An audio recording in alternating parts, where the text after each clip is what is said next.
Hello students. आज हम पढ़ेंगे लेसन फिफ्थ मतलब की दुनिया, जो कि आपकी आठवीं कक्षा का फिफ्थ चैप्टर है। ठीक है, देखो, बचपन में सभी को अनेक मित्र बनाने अच्छे लगते हैं। हम सब क्या है, मित्र बनाते हैं। कोई भी हम आप मित्र बनाने की शुरुआत होती है हमारे ज़्यादातर क्लास से। हम क्लास में जब भी कोई नया स्टूडेंट आता है या पहले से हमारे जो हम नए स्कूल में जाते हैं, तो वहाँ पर जो भी परिचित अर्थात जो हमसे सबसे पहले परिचय करता है, जो हमारी तरफ आकर्षित होकर के अर्थात किसी प्रकार से वो अपना परिचय देता है, एक दूसरे को परिचय देते हैं और वो क्या बना लेते हैं, तो वो एक दूसरे को वो मित्र बनाने लगते हैं। ठीक, लेकिन एक या दो मित्र बनाने अच्छे होते हैं। ऐसा क्यों कहा गया है? क्योंकि ज़्यादा मित्र बनाते हैं तो ज़्यादा मित्र वही सक्सेस होते हैं जो एक अनोखे काल में, अर्थात कोई परीक्षा काल हो, कोई इस प्रकार का काल जब कोई कठिनाई आए या कुछ ऐसे प्रकार का समस्या, तो फिर उसमें वो मित्र साथ नहीं देते। केवल वही मित्र साथ देते हैं जो आपके फास्ट फ्रेंड होते हैं, अर्थात घनिष्ठ मित्र। ठीक है, तो यहाँ पर यही कहा गया है कि लेकिन एक या दो मित्र बनाने अच्छे होते हैं। जो सच्चे मित्र नहीं होते वे सिर्फ मित्र बनने का क्या करते हैं, दिखावा करते हैं। क्या करते हैं? दिखावा करते हैं। वे अपना मतलब निकालकर एक और हो जाते हैं। इस पाठ के माध्यम ये बताया गया है कि मुसीबत में केवल सच्चे मित्र ही काम आते हैं। कौन काम आते हैं? सच्चे मित्र ही काम आते हैं, ध्यान रखें। ठीक है, चलो आगे चलते हैं हम। ये कहानी इसी के लिए बताई गई है। किसी गांव में एक किसान रहता था। उसका एक लड़का था। लड़के का नाम नारायण था। आपको पता होना चाहिए कि लड़के का नाम क्या था? नारायण, है ना। और उसके पिता कौन थे? एक किसान थे। ठीक है, तो लड़के का नाम क्या था? आपको याद रखना है, नारायण। ठीक है, चलो। वह बड़े लाड प्यार से पाला गया, लेकिन पढ़ाई में बुद्धू निकला। वह हमेशा दोस्तों के घर जाकर खेला करता था। माँ बाप उसे डांटा करते, फिर भी वह सुधरने का नाम न लेता था। एक दिन पिता ने नारायण को पास बुलाकर समझाया, बेटे, मेरे तो सिर्फ दो ही दोस्त हैं। यानी उनके पिताजी के कितने दोस्त हैं? केवल दो ही दोस्त हैं। मैं नहीं जानता कि तुम्हारे इतने दोस्त कैसे हो गए। वे सब तुम्हारी पढ़ाई को बर्बाद करने वाले बदमाश लड़के हैं।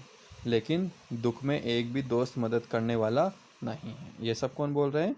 ये सब पिताजी बोल रहे हैं। ध्यान रखें, किससे बोल रहे हैं? नारायण से बोल रहे हैं, है ना। नारायण कौन है? नारायण उनका लड़का है। ठीक है, चलो आगे चलते हैं। तुम इन लोगों की बातों में आकर अपने भविष्य को मत बिगाड़ो। अपने पिता की बातें सुनकर नारायण गुस्से में आ गया और बोला, बाबूजी, आपके सिर्फ दो ही दोस्त हैं।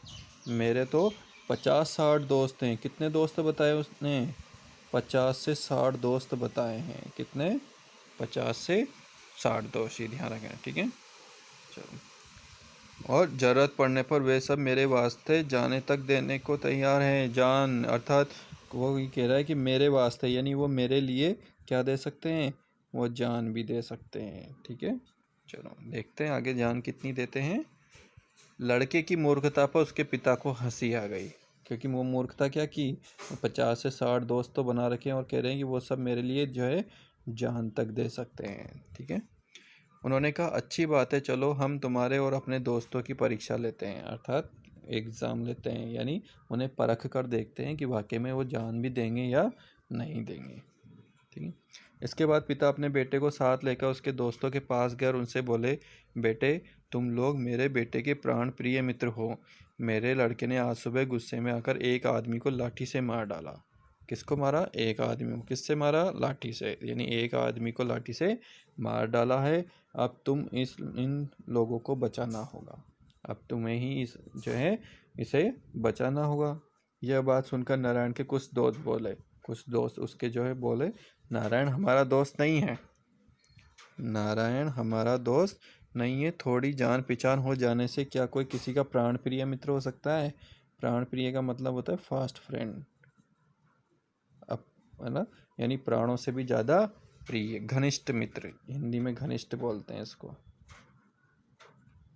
घनिष्ठ।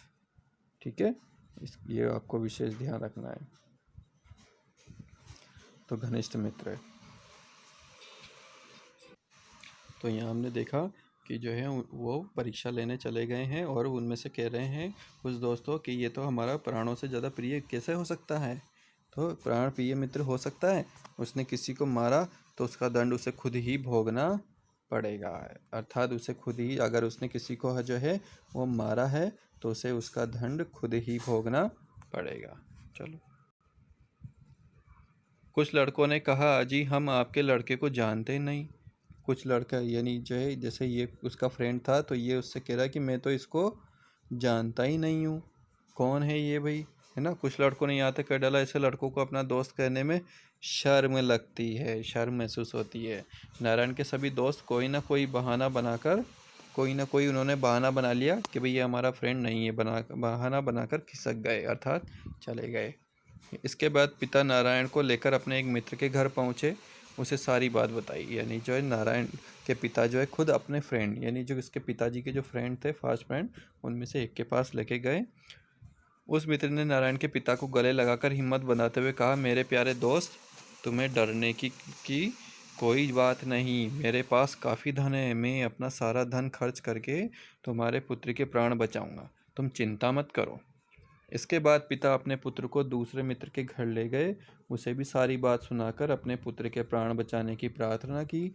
उस मित्र ने कहा, दोस्त, यह आफत तुम्हारी नहीं बल्कि मेरी है, और तुम्हारे तो एक ही बेटा है और मेरे 5 बेटे हैं, इसलिए मैं अदालत में बताऊंगा कि अपराध में मेरे एक पुत्र, यानी वो कह रहा है मेरे 5 बेटे हैं, उनमें से एक बेटे के लिए मैं कह दूंगा कि मेरे एक बेटे ने जो है उस व्यक्ति को लाठी से मारा है, तुम अपने पुत्र की चिंता मत करो। यानी उस व्यक्ति ने अपने 5 पुत्र में से एक पुत्र का बलिदान करने के लिए सोच लिया था।